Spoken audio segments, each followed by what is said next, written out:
all of us, it doesn't matter whether we're Christians or not Christians, all of us have what I would call a moral circle. And I want you to think about this for just a minute, because our moral circle for many of us, it tends to be people we like and people who like us. It tends to be people we love and people who love us. Our moral circle tends to be the folks that we're comfortable with, the people who it's convenient to have in our lives. All of us tend to have one of these moral circles. People that were like, yeah, I care about those people deeply, or yep, I like those people a lot. They're within my circle. And then there are other people, and we don't think of it this way, but there are other people who tend to land outside of our circle. People who we don't like as much. People who believe or behave differently than we do. People who, in some cases, we don't even know. And we're like, well, I don't know them. You know, they're living somewhere else. Or I don't know them. I don't interact with them. So I'm not really too worried about them. All of us tend to have people inside and outside of our moral circle. And here's what's odd about it. And you can process this for yourself. But whenever someone inside our moral circle doesn't live up to some standard, doesn't meet some expectation, doesn't do what we would expect, how do we typically respond? Well, we respond to those people with grace.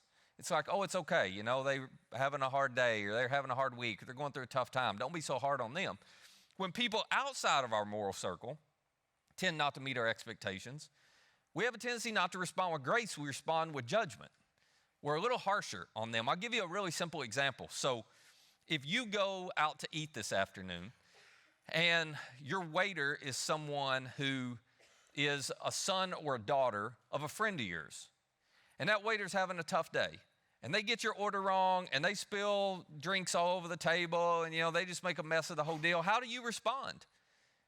Probably not too harshly, because, again, there's son or daughter of somebody you care about. There's son or daughter of somebody in your moral circle. They may be in your moral circle. So it's like, no, let's give them the benefit of the doubt. And you're all understanding, and you give them a tip, big tip at the end anyway. It's like, oh, okay, it's fine. But you flip that. What if you go out to eat this afternoon and a waiter does that you don't know?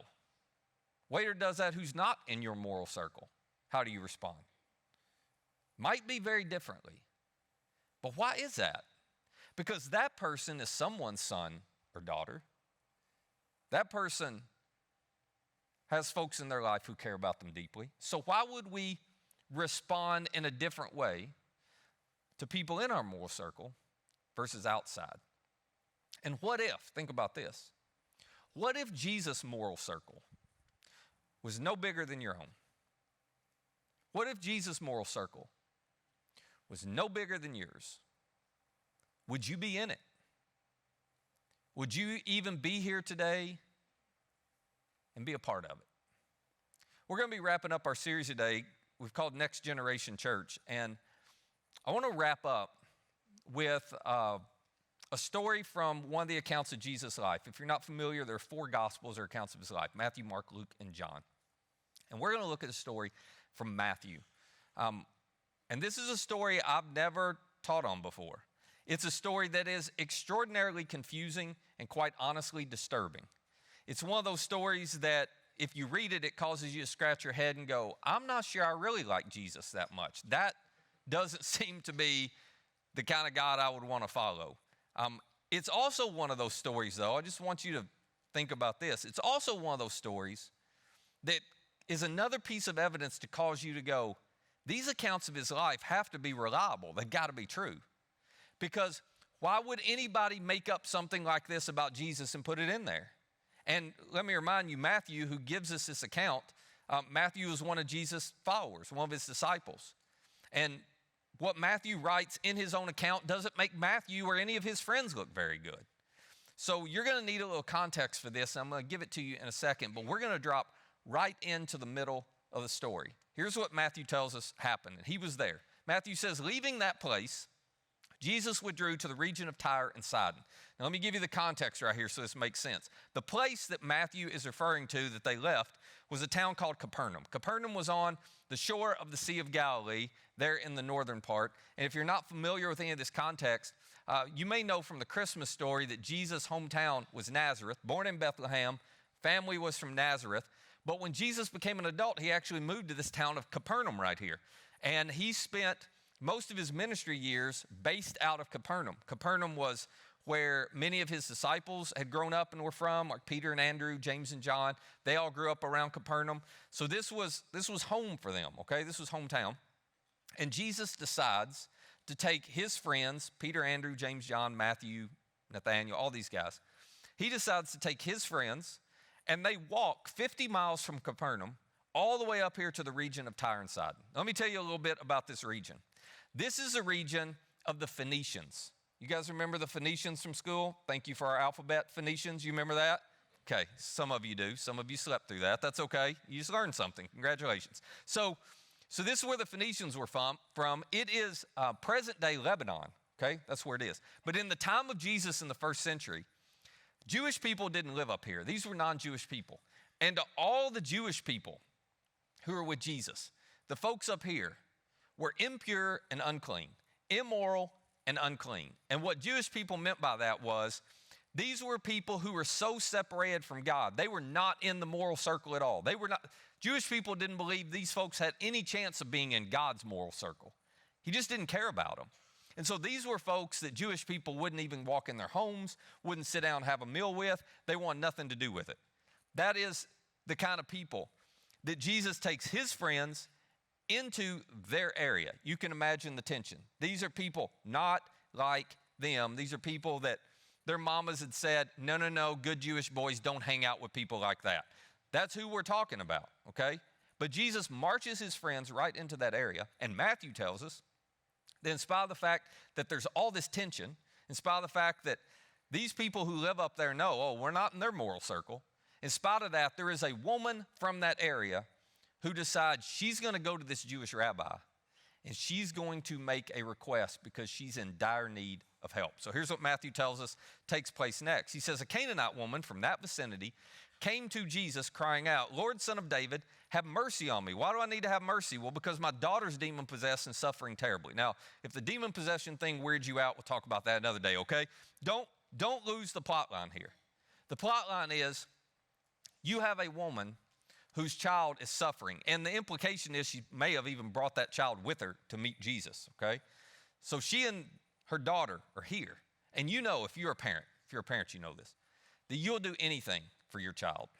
So this woman, she has so much humility. She's willing to risk ridicule. She's willing to risk rejection. She knows it's against all the cultural norms for her to go to a Jewish man and ask for help. I mean, why would they ever help somebody like her? Matter of fact, Jewish people called people like her dogs. That's how they referred to this whole people group up there. And it wasn't like in the sports term, he's a real dog, D-A-W-G. No, it was like the mutt, okay? The mutt. So it's like, no. They wanted nothing to do. So you can imagine how much courage and boldness it took this Canaanite woman to go to someone who she assumed viewed her so low. But that's what love for a kid will do. So she risked it all. Rejection, humiliation, ridicule, she doesn't care. She goes to him and says, all right, Jesus, I think the daughter's right there. Like, my daughter's suffering terribly. I've done everything I can do. I've tried all the different things at our disposal. Nothing works. Would you please heal her? Now, whether you grew up in church or not, you're a Christian or not, what would you expect Jesus to do based on what you know about Jesus? You expect him to help the woman. I mean, he's helped hundreds, thousands of people before, done miracles, healed people. You just expect him to help the daughter, right? But Matthew tells us that when he gets asked, Jesus did not answer a word. Just gave her the silent treatment. It's like he's ignoring her. Just goes on about his business. Well, the woman, she's not about to give up. So sometimes when I don't want to deal with what my kids want me to do, I just act like I don't hear them. That's bad parenting. But I don't care if I'm a bad parent. It gives them a good excuse to go to counseling when they're older. So, just kidding. And this woman apparently is like, he's just ignoring me. So she just keeps on and on and on. Like, help me, Jesus, help me. She just won't stop. And so Matthew tells us, remember, Matthew's one of the disciples, okay? The guy who's writing this is part of this group. Matthew tells us, so his disciples came to Jesus and urged him, would you please send her away, for she keeps crying out after us. She is bothering us. I don't know why we're up here. I don't know why you brought us up here, but certainly not to hang out with people like that, and yet we can't get any peace and quiet. Jesus, would you please just send her away? And Jesus looks back at them and says, well, I was sent only to the lost sheep of Israel, which sounds like he just said, well, my moral circle is only big enough for Jewish people anyway. She's not a Jewish person. She's not in my circle, so whatever.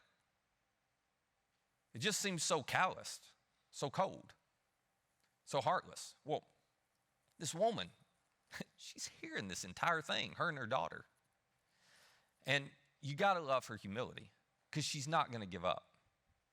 Matthew says, while all this is going on, when this conversation ends, the woman came and she knelt before Jesus and said, Lord, help me. Would you just look at my daughter? I know you know, nobody here thinks I'm worth much, but would you just, for my daughter, do something? And Jesus looks back at her and says, it is not right to take the children's bread and toss it to the dogs. That is what Jewish people call y'all, right? Dogs. Why would I take what's for Jewish people and give it to somebody as worthless as you? I don't know that anybody's ever read this as a bedtime story to their children. I would not advise it. It's like, what in the world? Well, you got to love this woman's persistence. Because Jesus says, no, it's not right to do that. And the woman looks back at him and says, oh yeah, yes it is. Yes it is, Lord. Even the dogs eat the crumbs that fall from their master's table. I'm not asking for a lot. I just want a little leftovers. You just give the main thing to the Jewish people. I just need a little leftover. That's all it takes to heal my daughter. And then, Matthew says, Jesus said to her, woman, you have great faith. Your request is granted. And her daughter was healed at that moment. Now let's just be honest for a second. You read that story and Jesus sounds racist, sexist, and heartless, doesn't he? And you wonder, what in the world? Not sure that's a God I want to follow. But as some of you might imagine, we are reading this story from the viewpoint of our 21st century understanding. And we're missing a few things from the first century context. Because the lesson Jesus was trying to teach that day was not a lesson to this woman. The lesson he was actually trying to teach that day was a lesson to his disciples. So let me go back and fill in some gaps for you, okay? You remember Jesus had taken his buddies, they had left Capernaum, they'd walked 50 miles to Tyre and Sidon. Well, just before they left Capernaum, and you can read this earlier in Matthew 15, just before they left Capernaum, Jesus got into a conflict with the religious leaders in Capernaum over whether they should follow some of their customs or not. So the Jews had all of these different customs that they followed, and they believed you had to follow these customs perfectly in order to remain in God's moral circle. So not even all Jews were included in God's circle from their point of view. Only the ones who could follow the law and keep all the customs. I'll give you a couple examples. One of the customs they were arguing over with Jesus was the fact that they said, Jesus, your disciples are not properly washing their hands before they eat. Sounds like an argument you'd have in kindergarten class, isn't it? It's like, what? But for the Jewish people, this is a big deal. So they're like, they're not washing their hands right before they eat, which means they're getting kicked out of God's moral circle. They're separated from God because they're not keeping the custom. And Jesus basically looked back at them and said, y'all have lost your mind. That's stupid. To which then they get into an argument over clean and unclean foods. Now, when you hear clean and unclean, you think healthy and unhealthy. That's not the way it worked back then. For Jewish people, clean and unclean foods meant this. There were certain foods they were allowed to eat, and if they ate those foods, they remained in God's moral circle. They were in God's good graces. If there were certain foods that they were not allowed to eat, and if they ate any of the unclean foods, the food, they believed, made them unclean. And the minute a Jewish person was unclean, they were out of God's moral circle. They were no longer allowed to be a part of it. So imagine that. Imagine this moral circle right here, and imagine living your life thinking I've got to be careful what I eat or don't eat because it'll determine whether I'm in with God or out with God. Some of y'all might try that. You'd stick to your diet better if everything, all that hung on it probably. But that's what Jews believed. Oh man, I can't eat anything unclean. So Jesus gets into an argument with the religious leaders about this because he says that's not the way it is. It's not what goes into your mouth that determines whether you're in God's moral circle. It's what comes out of your mouth that determines where you stand with God. It's not what you eat, it's how you behave. And everything that's coming out of your mouth and every behavior that you have in your life is coming straight from your heart. So Jesus' point was, don't worry about what you eat. Just pay attention to your heart and make sure your heart's healthy, and you'll be good with God. Well, we cannot understand how groundbreaking that was. It ticked the religious leaders off. It caused Jesus' friends, Peter and Andrew and Matthew and those guys, to pull Jesus aside and say, what exactly do you mean by that? What comes in doesn't matter, what goes out matters. And he says, well, exactly what I said. You can eat any food you want to eat. It's not going to determine whether you're in God's moral circle or not. You should eat whatever you want. He was upending Jewish law that had been in place for centuries and trying to help them understand God's moral circle is way bigger than you believe it is. There are way more people God cares about than you think. And then, as soon as he's finished with this, he takes his friends and they walk 50 miles into the region of Tyre and Sidon, where Jesus said, we're going to see if you've learned this lesson, guys. We're going to see if you can understand that not only does food not determine whether you're in God's moral circle, but the people you interact with don't either. We're going to see if you learn this lesson and understand that God's moral circle is big enough to include everybody. And he walks them right into a region with a group of people where they believed if I eat with them, if I go to their house, if I engage with them, I'm unclean. And it's in that environment, in that context, that this woman comes up and asks Jesus for help. So when Matthew tells us Jesus didn't say a word to her, he wasn't giving her the silent treatment. Jesus was sitting back looking at his friends going, have y'all figured it out yet? He wanted to see what they had to say. He wanted to see if they had finally come to realize, based on what he taught them, that God cares about that woman just as much as he cared about them. And do you remember what happened? They flunked the test. That's what happened. They looked back at Jesus and instead of saying, oh yeah, the unclean, clean, we got it now, we got it. Instead of that, they said, no. Would you just please send her away, for she keeps crying out after us. We don't care about this woman. She's not in our moral circle. And so when Jesus looks back and says, hey, I was only sent to the lost sheep of Israel, he wasn't saying my moral circle is only for Jewish people. He was saying, you guys still don't get it. You think my moral circle is only for people like you. It's not. So you remember, he then looks at the woman because she keeps begging and pleading, and he looks at her and says, it's not right. Take children as bread and toss it to the dogs. Sounds so harsh. Actually wasn't harsh. Because the word Jesus used when he said dogs was not the word that all of his Jewish friends would use as a word of scorn and ridicule and derision towards these people. The word that Jesus used is actually a word that meant a beloved pet, a puppy. Now, I don't understand you dog people and how much you love folks, so I'm not even going to get into that. But y'all love your dogs more than people sometimes. So you can understand this, okay? If you came up to me and said, Matt, I love you like my dog, I would assume that was a compliment, all right? So the woman understands this. The minute Jesus says this to her, she knows he used a different word. And it confirms everything she had believed about Jesus, that his moral circle was way bigger than people thought it was.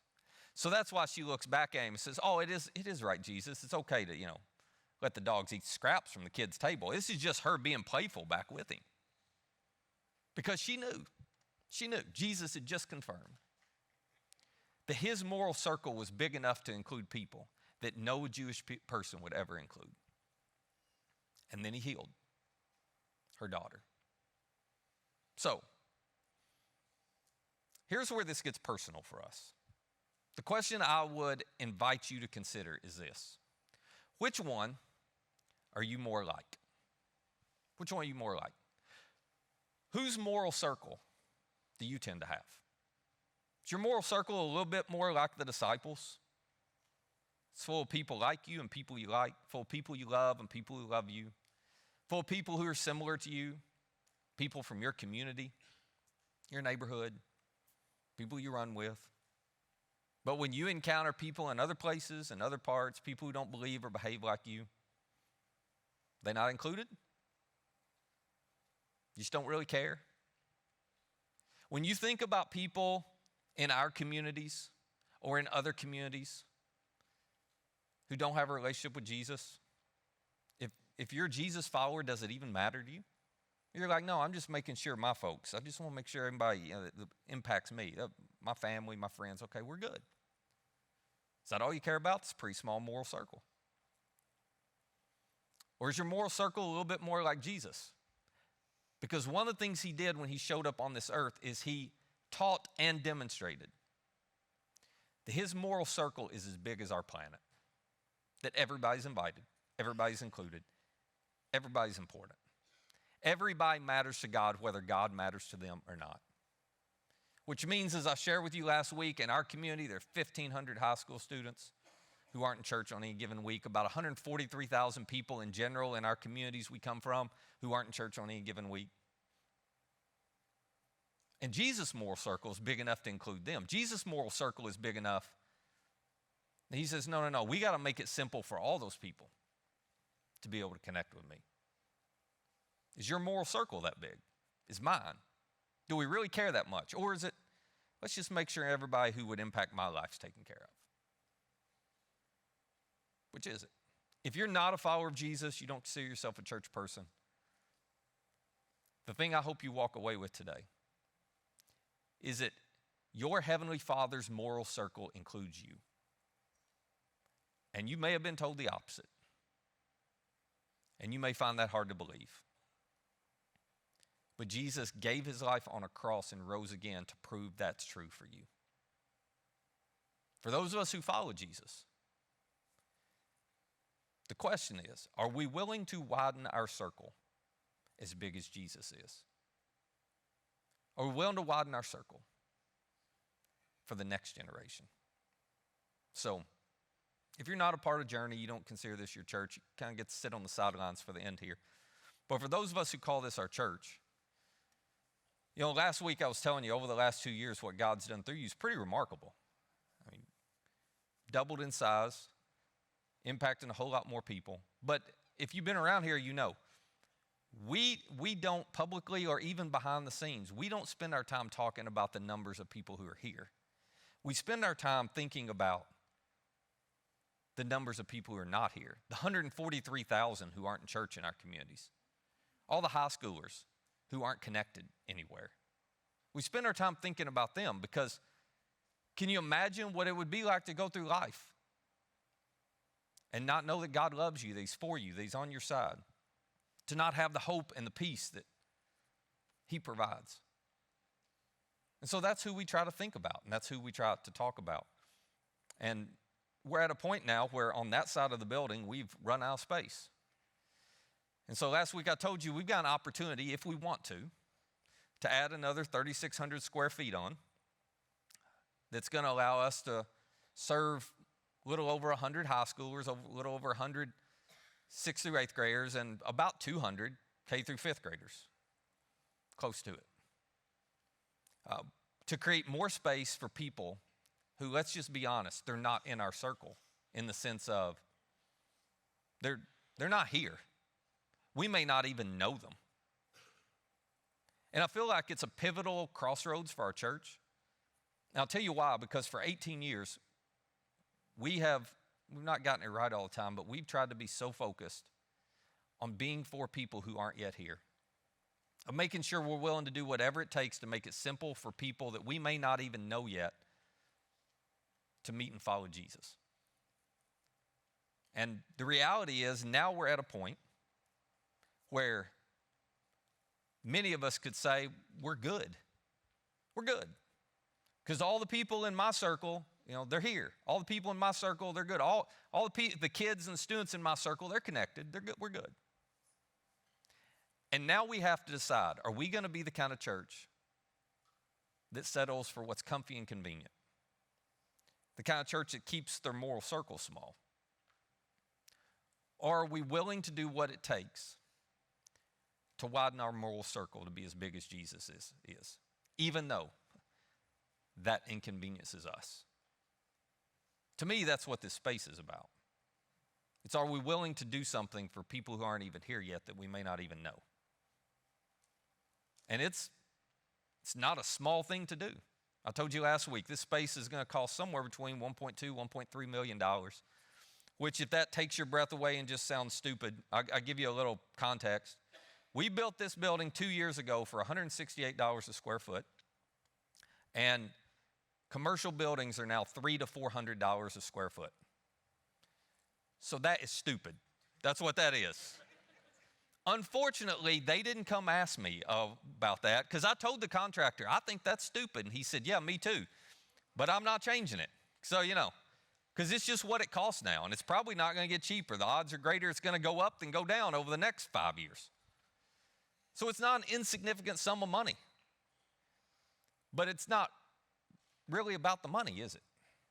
It's about whether we're willing to widen our moral circle and say, no, we're going to create a place for people we don't even know to connect with Jesus. So last week I gave you this question. How much extra would you be willing to give for the next 12 months to make this happen? Because you get to decide. I mean, my wife and I, we've already decided we're in. We know our answer to this question, but you get to decide whether we do it or not. Because it'll take all of us working together to make that happen. And so if this is new for you, all this information is on our app. It's at journeycalway.com/build. You can find all the info on there. And you can find a place where you can give us how much extra you'd be willing to give. And so we're keeping it real simple. Just think about what you gave in 2023. How much extra would you give in the next 12 months? Just tell us that amount. There's a form on both of these places. You can go. There's a simple little form. You can tell us how much, because we're going to look at all that by the end of March, and we're going to decide, can we afford to do this or not? So that's how we'll make the decision. Now, on March 24th, I told you, hopefully you'll have your commitment in by then. That's when we need to know it by. And then we'll take every dollar that's given in the offering that day, and we'll use it for this project. Now, somebody asked me, it's a great question. They're like, what if we give money on this day, and then you get to the end of March, 1st of April, and you're looking at what people are willing to give, and we don't have enough to build it? And here was my answer. We'll just give you all your money back. You heard that right. We can do that. It's really not that hard. We'll just I shouldn't have told you that, because now you're going to be asking for refunds off of bad sermons, and that'll be every week. So anyway, that'll be for the admin people to figure out. But yeah, we can refund you all your money, and that's exactly what we'll do. We'll just refund you all your money. But by the 1st of April, we'll be figuring out, do we have enough? So if you want to be a part of this, open up our app, scan the QR code, go to the site, however you want to do it, and let us know how much extra, because we're making decisions based off of that. If you don't tell us, we don't know. I can't read your mind. So we'll make decisions based off of whatever you tell us. Now, real quick, before I wrap up, let me say this. Widening our circle isn't just about giving. Widening our circle is also about serving. And a lot of you are new here, and we love it. That's awesome. And you have yet to get involved here. And I want to ask you to do more than give. I want to ask you to be willing to get involved and serve here. Because if we build this space and we double how many kids and students we have over there, it means we have to have more volunteers who are investing in those kids and students every week. So I want to ask you to consider giving a little bit of your time to make a lifetime of difference in some kids or students or adults. A little bit of your time on Sunday morning. And I guess this is a bit of breaking news, but come summer, we're moving our high school, which is on Wednesday nights right now, we're moving it to Sunday nights because it's a better time for students. So everything will be happening on Sunday morning, Sunday night. But I want to encourage you to consider giving a little bit of your time to do that. And if you're interested in that, you want to learn more, all you have to do is go to our app, scan the QR code, and check out Serve Now. Serve Now is where you go. It's a no-obligation environment. It's where you go to learn ways you can make a difference here, ways you could get involved. to get all your questions answered and find a place that you could try. And so I want to ask you to do that. Let me tell you why I want to ask you. Because you don't want us to ever become a consumer-centered church. You do not want us, even if you don't give or serve here, you actually don't want the majority of people at this church to be people who don't give and serve. Because if we ever become a group of people who are primarily consumers, I've taken care of my little circle, it's all good, I'm not worried about anything else, this will actually become a church you don't like to attend. And if I'm being honest, it'll be a church I don't want to pastor anymore. Because that's not what any of us enjoy about this. What brought you here was the fact that there's a group of people here who care so much, they're willing to do whatever it takes to serve people and reach people who they don't even know in our communities. That's why you're here. That they're willing to give, they're willing to serve with no strings attached.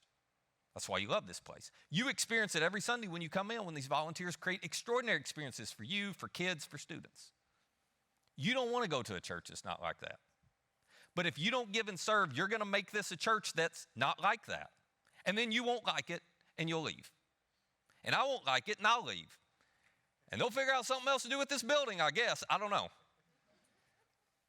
Because that's not what any of us signed up for. So I want to invite you, just find a serve now. We do a couple of them a month typically. Find a serve now through the app, sign up for it, just check it out. Give a little bit of your time to make a difference in the lives of kids, of students, of adults. You have no idea how God could use you to impact their lives. Because listen, you want the next generation to grow up and be a group of people who have a huge moral circle. You want the next generation to grow up and be people who are willing to give and serve, to care about others, even people who aren't like them. But the next generation will grow up and do what they see you doing, not what you tell them to do. So if you're not willing to serve and give other people, to other people, to serve other people, they're not going to do it.